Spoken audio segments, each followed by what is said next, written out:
Encounter का जो बता रहे, इनकाउंटर में 2 लोग थे, दूसरा जो भाग गया वो कौन था, कैसे पुलिस उसको नहीं पकड़ पाई, और गाड़ी वहीं छोड़कर भाग गया। पैदल भाग जाता है और पुलिस नहीं पकड़ पाती है, क्योंकि योगी आदित्यनाथ खुद जो है यादवों से नफरत करता है, पीडी के लोगों से नफरत करता है। इनको एक पुरस्कार मिल जाना चाहिए कि चप्पल पहन करके इनकाउंटर करते हैं, चप्पल पहन करके अपराधियों को दौड़ाते हैं। इनको एक अवार्ड इस पे मिलना चाहिए। इस समय हम जौनपुर में मंगेश यादव के घर पे मौजूद हैं। मंगेश यादव के घर पे इस समय तमाम पार्टियों के नेता और आज कांग्रेस का डेलीगेशन भी आया हुआ है, समाजवादी पार्टी के राघवेंद्र यादव जो शुरू से ही लगातार यहाँ बने हुए हैं। ये नज़र में इनका इसी मंगेश यादव के घर के बगल ही इनका गाँव पड़ता है। तो ये पूरी घटना पे तो इनसे जानेंगे जो मंगेश यादव का जिसमें यूपी STF की तरफ से एनकाउंटर कर दिया गया और तमाम दावा किया जा रहा है कि डकैत था, लेकिन जो उसका घर मकान और उसकी माली हालात देखकर ऐसा नहीं लगता है कि वो करोड़ों का। आप लोगों का क्या कहना जो आपके इर्द आप यहाँ के? सबसे पहली बात, ये फेक इनकाउंटर था, यानी कि हत्या हुई है, मंगेश यादव की हत्या हुई है, पुलिस की उतारा हुई है, पुलिस कस्टडी में हुई है। घर से 2 तारीख को रात में पूछताछ करने के लिए यहाँ से पुलिस उठा के ले जाती है, उसकी बहन उसके माँ के सामने से ले जाती है, कहती है पूछताछ करके हम छोड़ देंगे। लेकिन यहाँ से ले जा करके 5 तारीख को जब सूचना मिलती है कि उनके लड़के की हत्या हो गई है, उनके लड़के का इनकाउंटर कर दिया गया है, तब ये लोगों को बताना शुरू करते हैं कि इस तरीके से हम लोग डरा धमका करके हमारे घर से हमारे लड़के को लेकर के गए थे। और जब हम लोग और तहकीकात करते हैं, अगल बगल और लोगों से जानकारी लेते हैं, चूंकि हम भी राजनीति में हैं, अगल बगल मतलब जाते रहते हैं, तो इससे मतलब मालूम चला कि वो 28 तारीख जब घटना जो लूट बता रहे हैं उस घटना में भी वो नहीं था। उस समय घर पे ही था, अपनी बहन का एडमिशन कराने के लिए गया, तो वहाँ से घर आकर के 2 बजे 3 बजे तक यहीं घर पे ही था। घटना 12:30 बजे के लगभग वहाँ लूट की हुई थी। ये बात हो गई। और तीसरी बात, पुलिस इनकाउंटर का जो बता रही, इनकाउंटर में 2 लोग थे, दूसरा जो भाग गया वो कौन था, कैसे पुलिस उसको नहीं पकड़ पाई, और गाड़ी वहीं छोड़कर भाग गया। पैदल भाग जाता है और पुलिस नहीं पकड़ पाती है। ये कैसे हो सकता है? संभव है ही नहीं। ये इनकाउंटर केवल जाति मानसिकता से ग्रसित होकर के योगी आदित्यनाथ की पुलिस, उसके STF के लोग, जिस पर लगातार सवाल उठ रहे हैं कि स्पेशल ठाकुर फोर्स है, वो केवल अपने लोगों को बचाने का काम करती है, दलितों पिछड़ों अल्पसंख्यकों को मारने का काम करती है, यादवों को मुसलमानों को टारगेट करके मारती है, और उसी का नतीजा हुआ है मंगेश यादव को मार करके ये लोग घटना पे पर्दा डालना चाहते थे।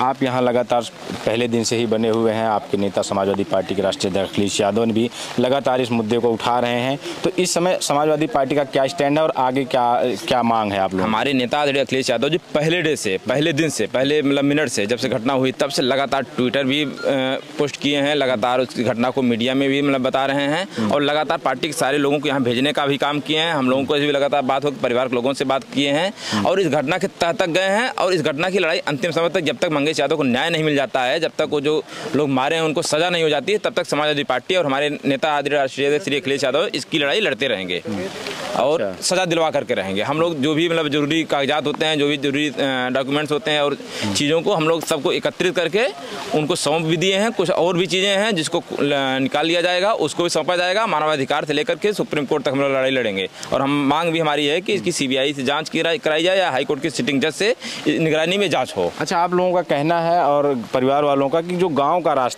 रास्ता इधर इनके घर आता है, उस रास्ते से नहीं लेके गए मंगेश यादव को। तो कौन सा वो रास्ता है जहाँ से? वो यही रास्ता आप देख सकते हैं। हाँ, ये बगल से रास्ता अंदर से खेत से लेके आए हैं, इधर से ले जाने का काम किए हैं।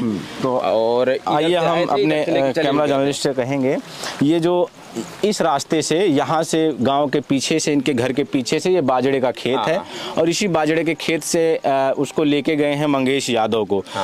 तो अभी हम बाजरे के खेत में भी जाएंगे और जहाँ वहाँ पे दिखाएंगे कि तमाम बाजरा गिरा हुआ है, रास्ता बना हुआ है जहाँ से लेके जाकर देख सकते हैं। ये लोग, कई लोग आए थे इधर से ही, घर वालों को डरा करके, चूंकि घर और परिवार के लोग पाई पे रहते थे और दूसरी जगह रहते थे, इसलिए जो यहाँ से ले गए हैं। और जब देखे कोई पूछने वाला इसको नहीं है, चूंकि माँ थी, बहन थी, कोई मतलब जब देखे कोई पूछने वाला नहीं था, इस वजह से उसकी हत्या कर दी जाती है। उसको इनकाउंटर कर मार के दिखाने के लिए कि यादव भी है, इसका कोई पूछने वाला नहीं है, कोई रखवाला नहीं है, कोई जानकारी नहीं ले रहा है, इसको मार देंगे तो आपको कोई दिक्कत नहीं आएगी। पुलिस क्या STF को यह अंदाजा नहीं था कि जिस तरह से मामला जितना हाईलाइट, जितना तूल पकड़ लिया, राजनीतिक सभी पार्टियां लगातार बने, सभी नेता इस पर ट्वीट कर रहे हैं, नेता सब अपना बयानबाजी कर रहे हैं, बयान दे रहे हैं, तो इसी वजह से कि माँ बेटी दोनों थी और बाप बाहर था, और गरीब परिवार है, जो घर के माली हालात है देखते हुए उनका एक छप्पर है और एक छोटा सा सा घर है, उसको देखते हुए क्या ये लगता है कि इसीलिए इस घटना को दिया गया कि इस मामले को कोई उठाने वाला नहीं होगा और ऐसा होगा? ये एसटीएफ के लोग तो यही सोचे थे, एसटीएफ के लोग सोचे थे इस घटना को कर देंगे तो किसी की जानकारी नहीं होगी, हम लोग दिखा लेंगे और इसका जो क्रिमिनल हिस्ट्री जो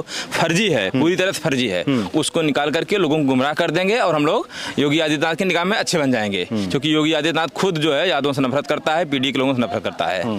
ये प्रदेश का मुख्यमंत्री नहीं है, एक क्रिमिनल है और खुद उसके खिलाफ मुकदमे दर्ज हैं। लेकिन डीके शाही जो इसको एसटीएफ के जो चीफ थे, जो इसको लीड कर रहे थे पूरे ऑपरेशन को, उनका तो कहा जाता है कि स्वर्णिम उनको राष्ट्रपति सम्मान से पुरस्कृत है वो। इनको एक पुरस्कार मिल जाना चाहिए कि चप्पल पहन करके इनकाउंटर करते हैं, चप्पल पहन करके अपराधियों को दौड़ाते हैं। इनको एक अवार्ड इस पे भी मिलना चाहिए।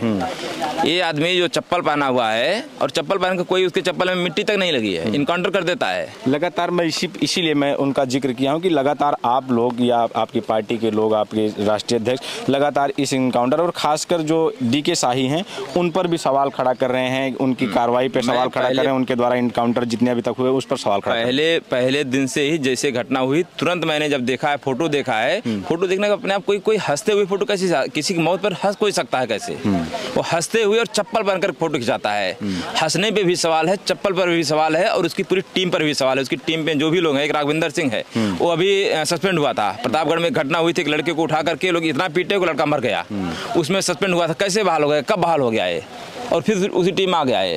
ये लोग केवल मारने वाले हार्ड क्रिमिनल हैं, ये लोग एसटीएफ के लोग नहीं हैं, ये लोग क्रिमिनल लोग हैं। इनके खिलाफ मुकदमे होंगे, ये लोग जेल जाएंगे, आज नहीं तो कल जाएंगे, सजा मिलेगी और मंगेश यादव को न्याय मिलेगा। अखिलेश यादव आएंगे? अगर जरूरत पड़ेगी अखिलेश यादव जी भी आएंगे। लगातार परिवार के टच में है, पार्टी के लोगों के टच में है, लगातार पूरी जानकारी ले रहे हैं। बात हुई थी? हाँ, अखिलेश यादव जी से बात हुई थी, परिवार के लोगों से बात हुई थी, बात भी किए हैं, मदद भी कर रहे हैं पार्टी का और सारे लोगों को भेजे भी हैं। वही उन्हीं हम लोग बगल के भले हैं, लेकिन अखिलेश यादव जी लगातार हम लोगों के भी संपर्क में बने हुए हैं और बात कर रहे हैं। तो ये मंगेश यादव का घर है, मंगेश यादव की झोपड़ी है। इसे एसटीएफ वाले महल कह सकते हैं या इसे लूट से बनाई हुई जो डकैती कहते हैं, डकैत था तो उस डकैती से बनाया हुआ ये महल है उसका। और ये सामने झोपड़ी है। यहाँ तक कि जो इसमें फूस लगता है, सरपत लगता है, उसमें इतनी भी कुव्वत नहीं थी कि वो इस सरपत को पुनः बना दे। उसके ऊपर बारिश से बचने के लिए पल्ली डाली गई है।